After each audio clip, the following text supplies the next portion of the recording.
Alabama swipes Southern Miss as defensive coordinator, and South Alabama gives the Ragin Cajuns all they can handle. It's Locked On Sunbelt.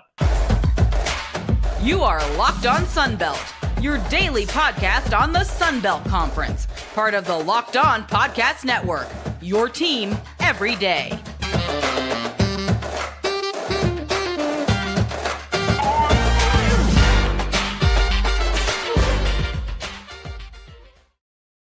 Welcome back to another edition of Locked On Sunbelt. I'm your host, Dave Schultz. We got a good one for you today. Gerard Clark from Coastal Carolina hopped on the radio show last week. We will talk to him about his career at Coastal and playing in the Senior Bowl here in Mobile. Quite the day for Sunbelt Hoops on Saturday. South Alabama almost pulled off the huge upset without center Kevin Samuel. And how about ULM getting their fourth win in the Sunbelt already? They haven't won more than 5 in the last 3 seasons. But first, the big news that came out on, I guess it was Saturday, but before that on Friday, about an hour before my radio show, and I guess before that, let's tell you about LinkedIn Jobs. This episode is brought to you by LinkedIn Jobs. LinkedIn Jobs helps you find the qualified candidates you want to talk to faster. Post your job for free at linkedin.com/lockedoncollege. That's linkedin.com/lockedoncollege to post your job for free. Terms and conditions apply. All right, well, that saved me a whole lot of editing. Anyway, so the news came out about 2 p.m. Central Time. Pete Golding from Alabama was moving on to Ole Miss, and it has been announced since by Ole Miss that Pete Golding is taking the defensive coordinator's position at Ole Miss. So that leaves an opening for Alabama. It came out either late Friday night or early Saturday morning that Austin Armstrong was going to be the new defensive coordinator at Alabama. Now, that hasn't been confirmed yet, as it kind of got, I don't know if it was backtracked or cleared up or whatever the case may be. But it appears Austin Armstrong, the defensive coordinator from Southern Miss, will be joining Alabama's staff. If he is going to be the defensive coordinator, that remains to be seen. A couple years ago when Will Hall at Southern Miss hired Austin Armstrong, made history as college football's youngest defensive coordinator in the FBS. All right, so stats-wise, they did do well.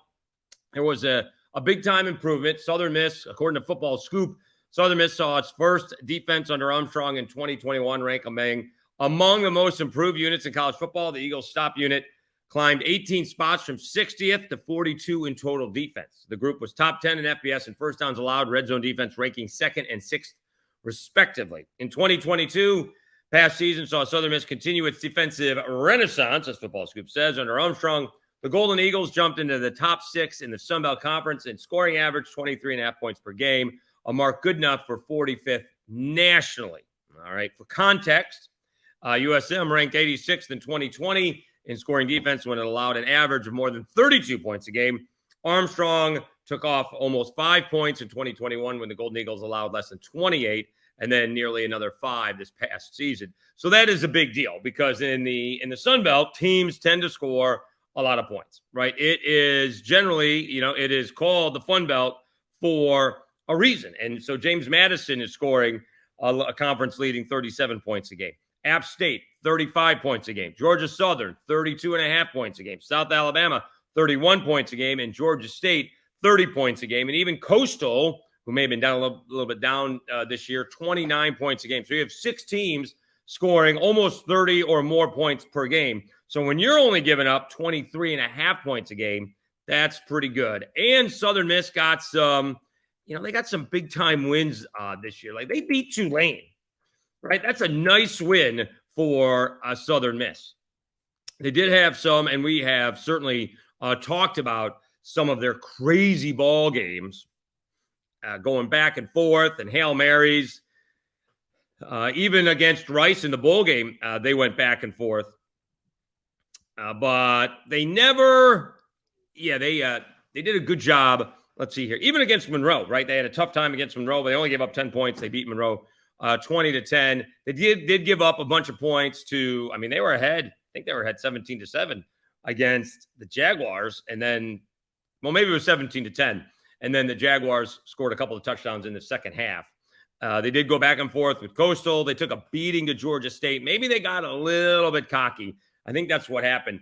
They had back-to-back big plays against Arkansas State, or maybe that's when they needed. In fact, that's when they needed the 2-touchdown rally to beat Arkansas State 20-19. But because the defense had only given up 19 points, the offense could rally. They had back-to-back bombs, one for Texas State, one for Southern Miss in that ball game, 20-14. And then they beat the Cajuns, which was a crazy game. And Southern Miss's first play of the game offensively was an interception. But they beat the Cajuns 39-24, and then they got lit up by Georgia State. Losing at Coastal, even to the backup, is one thing. They did lose a disappointing game, I'm sure, to them, to South Alabama, but South Alabama was pretty good. They bounced back to beat Monroe, and they bounced back to beat Rice, and they end up with a winning record. So they had a good season. They did promote, by the way. I thought I saw that. Southern Miss defensive coordinator. They did promote the safeties coach was promoted. Southern Miss elevates assistant to defensive coordinator, reported by the Sun Herald. You got to pay for that, unfortunately. Let's see what we have in here. All right. But that's what they did. They did the safeties coach. Let's see if we can figure that out here in a second. But the big thing is that Austin Armstrong is gone, and Alabama took him. That's how much, Austin Armstrong is looked upon when Nick Saban is looking at hiring you. So that's pretty good to tell you what Will Hall had in Armstrong. I think Dan O'Brien is the safeties coach, and he was promoted to defensive coordinator. So he came in at the same time as Will Hall did for the 2021 season. It should also be mentioned, Ty Keys, while we're talking Southern Miss, the big-time quarterback prospect, he, in the transfer portal, is looking at Syracuse, whatever that means. All right. We'll see if that's something that he wants to go to. That would be quite the culture shock, going from Mississippi to Central New York. So that would be a little bit different. All right. But if you're visiting Central New York in January and you liked it and you had a good time, it's only going to get better. So that'll be an interesting thing to keep an eye on. Ty Keys did have a visit with the Syracuse Orange. So the big news is that Austin Armstrong, Southern Miss defensive coordinator, now to Alabama. We'll wait and see what Alabama does to name him, if he's going to be the defensive coordinator or they're going to get a bigger name. People were putting Jeremy Pruitt out there, among others. And we'll see if he wants to come back, but he's got that whole Tennessee NCAA investigation hanging over his head where his wife was involved and his babysitter was involved. Like, they're going to get show causes from that mess. So we'll see what Alabama does. Meanwhile, Southern Miss does promote Dan O'Brien as their new defensive coordinator. All right, let's take a timeout. We'll come back. The South Alabama Jaguars gave everything they had to the Louisiana Ragin Cajuns and almost pulled off an improbable upset. And ULM does pull off the upset, beating Texas State. But first, let me tell you about LinkedIn. As a small business owner or hiring manager, you know that success in 2023 all depends on the team members you surround yourself with. That's why you have to check out LinkedIn Jobs. With LinkedIn Jobs, you can hire qualified candidates more efficiently by matching open roles with people who have the skills, values, and experiences to help you achieve your goals. LinkedIn Jobs helps you quickly attract qualified candidates to your open jobs with targeting tools. Identify the most qualified candidates on LinkedIn Jobs and connect with them fast and for free. LinkedIn Jobs makes it easy to screen and rate applicants based on your job qualifications, all on one platform. It's why small businesses rate LinkedIn Jobs #1 in delivering quality hires versus leading competitors. LinkedIn Jobs helps you find the qualified candidates you want to talk to faster. Post your job for free at linkedin.com/lockedoncollege. That's linkedin.com/lockedoncollege to post your job for free. Terms and conditions apply. Okay, let's talk some college basketball. You're watching and listening to Locked On Sunbelt, your team every day. I'm your host, Dave Schultz. And I'll be honest with you, I did not think it was going to be much of a basketball game when the South Alabama Jaguars were hosting the Louisiana Ragin Cajuns. Ragin Cajuns preseason number one in the conference, I should say. And South Alabama's just been struggling. Cajuns lost their first two games out east, if you will, the Coastal and Old Dominion, but they've won 4 in a row since, although talking to a couple of their coaches, they didn't think they had been playing that well. And they should have taken down ULM with much more ease. But then you get word that Mr. Double-Double himself, block shot extraordinaire Kevin Samuel, isn't going to be playing for the Jaguars, and you're thinking, Louisiana's -1.5, this is going to be a blowout. I thought it was going to be a blowout beforehand, to be honest with you, and it was anything but. South Alabama certainly had their chances, and I'm not saying should have won the basketball game by any means, but they certainly could have won the basketball game. South Alabama had a double-digit lead. They were up by 7 at half, and Louisiana came storming back, like at one point in time to begin the second half, like an 18-6 run, and Jaguars just kept on coming back. They kept on coming back. Oddly enough, they were ahead early on, but it wasn't any threes. Like they had only hit 1 3, and then the threes started to fall. Even Marshall Kering, that was the 1 3. He hit one. Owen White hit a couple, I thought, both in the second half. Judah Brown had 4. Jamar Franklin hit a pair. I mean, they went 9 for 20 from 3. Usually you go 9 for 20 from 3, you're going to win some basketball games. Problem is they went 1 for 5 from the free throw line. Didn't shoot a free throw in the second half. And Isaiah Moore, their leading scorer, 21 points on 10 of 15 shooting from the floor. He went 1 for 5 from the free throw line. But they gave, and the big news here is, again, Marshall Kering in for Kevin Samuel. So Kevin Samuel doesn't play after he saves the game on Thursday night against James Madison with some blocks, including the one at the buzzer.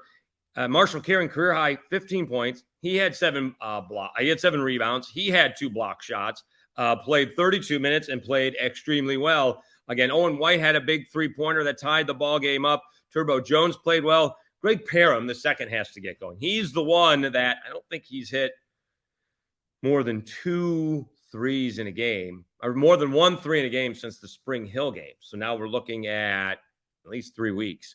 But this game was there for the taking.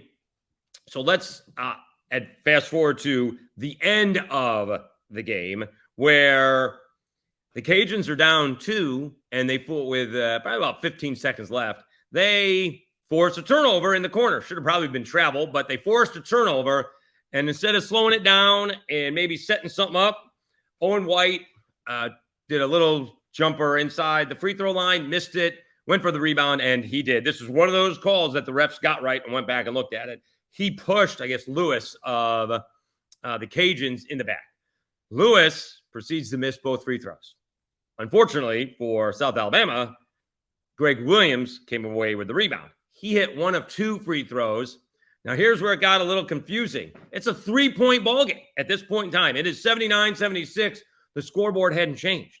Judah Brown's got the ball with about 5.5 seconds left to go. If he is confused about what the score is and looks up at the scoreboard and sees a 2-point game and then gets into the lane and hits a shot, but well after the buzzer, well, that explains why he went for 2 instead of for 3.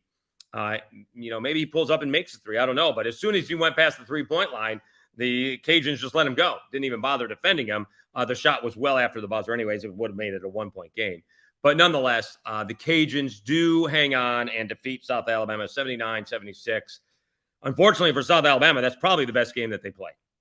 That's probably the best game that they've played this season in a loss. And we'll see if, when Kevin Samuel will come back, can you get 15 to 20 minutes of Owen White, or Marshall Kering, so Kevin Samuel doesn't have to play 34, 35 minutes and be exhausted. If he can play 25 to 30 minutes, maybe 32, and maybe get 2 big guys on the court at the same time, you'd be in good shape. But to see what Jamar Franklin did and Judah Brown did and Owen White did, if they can do that a little bit more consistent, they would be in better shape. moving forward. So we shall see. So South Alabama drops to 8-10, 2-4 in the conference. They're on the road. They go to Southern Miss and then Coastal Carolina.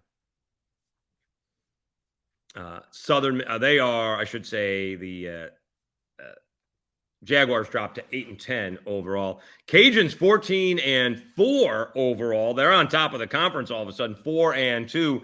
More than a handful of teams are 4-2 in the conference. Southern Miss 4-2, Marshall 4-2, Cajuns 4-2, Troy 4-2, Georgia Southern 4-2, Monroe 4-2. Going back to the scoreboard on Saturday, huge win for ULM at home against Texas State, right? We're wondering if ULM is for real. They had started out 2-0 and then 3-1. They lost to the Cajuns, but then they beat Texas State. And having watched Texas State, they are a tough team.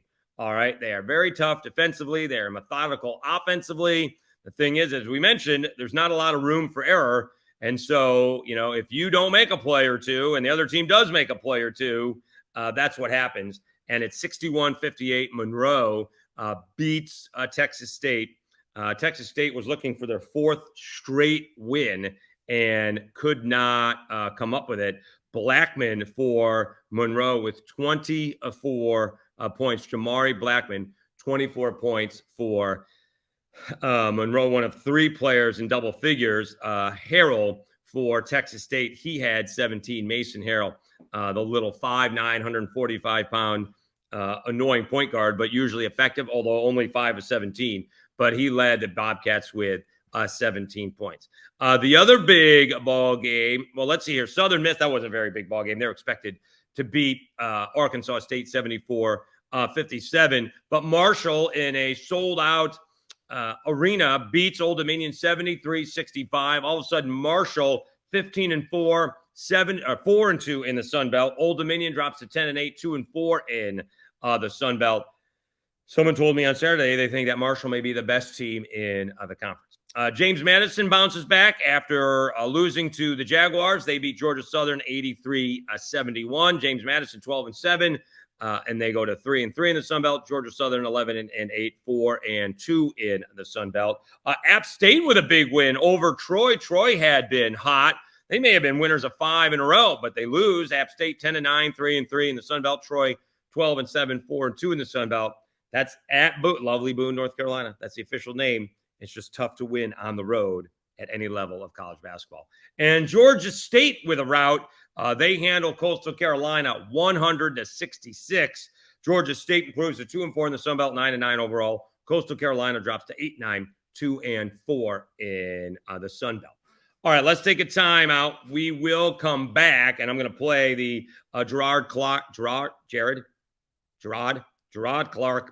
interview from Coastal Carolina. He came on the radio show on Sports Radio 105.5 WNSP, the Senior Bowl show, to talk about his career and coming to play in the Senior Bowl. All right, but first, let me tell you about BetOnline.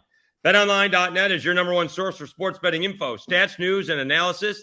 Get the latest odds and trends for every professional and amateur league out there. From pro football to college bowl season to basketball and World Cup, we've got it all at betonline.net. If you love sports podcasts, you can even find those at BetOnline as well. We're always the fastest and easiest way to get your betting info. Head to the website today or use your mobile device to learn more. BetOnline, where the game starts. All right, let's hear what Jared. This is going to be interesting. Gerard Clark had to say about playing Coastal Carolina. He decided not to go play for my Syracuse Orange in Central New York. How dare he want to play near the sand versus the snow? Please. And what it means to him to be playing in the Senior Bowl. Let's hear from Coastal Carolina defensive tackle Gerard Clark. Didn't know this when we set this up, Brunner, but odd deal. We got two Brighton High School guests back-to-back, one from Michigan and one from Massachusetts. He's Jared Clark from Dorchester, Massachusetts, and a Coastal Carolina grad. and he's a smart one. We're going to have to, try to up our game, Mr. Over 3.5 GPA. Defensive lineman, nose tackle, is coming to the Senior Bowl, 6'4", 340. Jared, Dave Schultz, thanks for hopping on, and congratulations. Thank you, man. Appreciate you guys for having me. No, I appreciate your time. All right, how did you find out you were coming to the Senior Bowl? To be honest, I was sitting down watching TikTok, and then I had got a call from my agent, and he was like, "Hey, are you sitting down? Can you handle some news?" I'm thinking, okay, man, maybe it's gonna be some bad news. And he was like, the Senior Bowl just invited you. And he's like, I'm gonna send you over Jim Nagy's number, and he's gonna give you a call.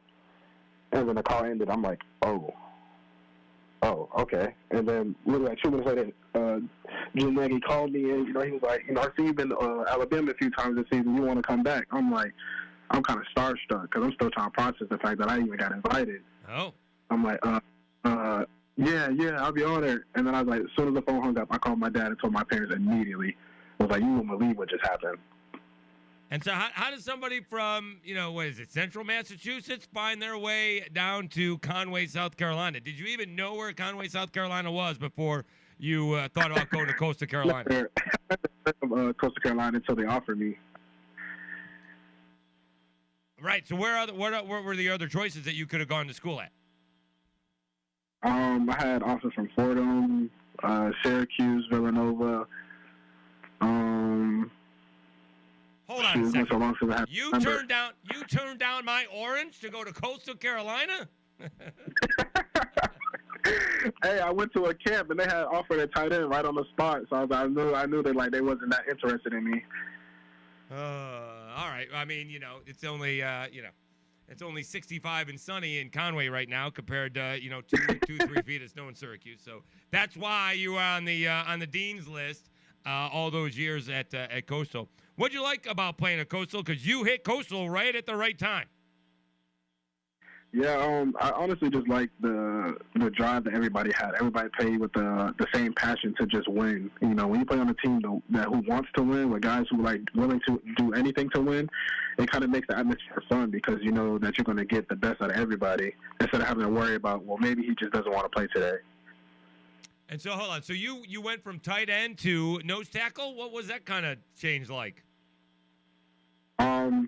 Just kind of life, real life kind of hit me, depression, just dealing with stuff that I didn't really think I would have to deal with, at 19 years old. And, I just didn't know how to handle it. So I just kind of went for life and was kind of juggling around and just trying to find myself. And it wasn't until, I was about to, give up on football that, I kind of got a second chance.